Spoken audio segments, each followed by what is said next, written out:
ഫലസ്തീൻ ചിരിക്കുന്ന ഒരു ദിവസം വരും. അത് വന്നേ മതിയാകൂ. ഫലസ്തീൻ ചിരിക്കാതെ ഈ ലോകം അവസാനിക്കുമെന്ന് നമ്മൾ ഒരാളും കരുതേണ്ടതില്ല. ഗസ്സയുടെ മുനമ്പിൽ, ഗസ്സ മുനമ്പിൽ പൂക്കൾ വിടരുന്ന ഒരു ദിവസമുണ്ടാകും. യെരൂശലേമിലെ പൈതങ്ങൾ ഒരു ഭയാശങ്കകളുമില്ലാതെ തങ്ങളുടെ ഉമ്മമാരോട് പറ്റിച്ചേർന്ന് സമാധാനമായി കിടന്നുറങ്ങുന്ന ഒരു ദിവസമുണ്ടാകും.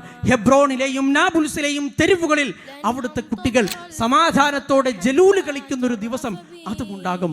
അന്ന് ഖാൻ യൂനുസിലെ സൈത്തൂനുകൾ അന്ന് പഴുത്തു പാകമാകുന്നത് നമ്മൾ കാണും. അന്ന് അഖ്സായുടെ മിനാരങ്ങൾ ഒരു മന്ദഹാസത്തോടെ നമ്മെ എതിരേൽക്കുന്നത് നമ്മൾ കാണും. അന്ന് ഖുദ്സിന്റെ മണ്ണിൽ നമ്മൾ മുസ്ലിങ്ങൾ സുജൂദ് ചെയ്യും ഇൻഷാ അല്ലാഹ്. അല്ലാഹുമ്മ അൻസുർ ഇഖ്വാനനാ ഫീ ഫിലസ്തീൻ, അല്ലാഹുമ്മ അൻസുർ ഇഖ്വാനനാ ഫീ ഫിലസ്തീൻ, അല്ലാഹുമ്മ അൻസുർ ഇഖ്വാനനാ ഫീ കുല്ലി മകാൻ. റബ്ബനാ ഇഗ്ഫിർ വർഹം വഅൻത ഖൈറുർ റാഹിമീൻ.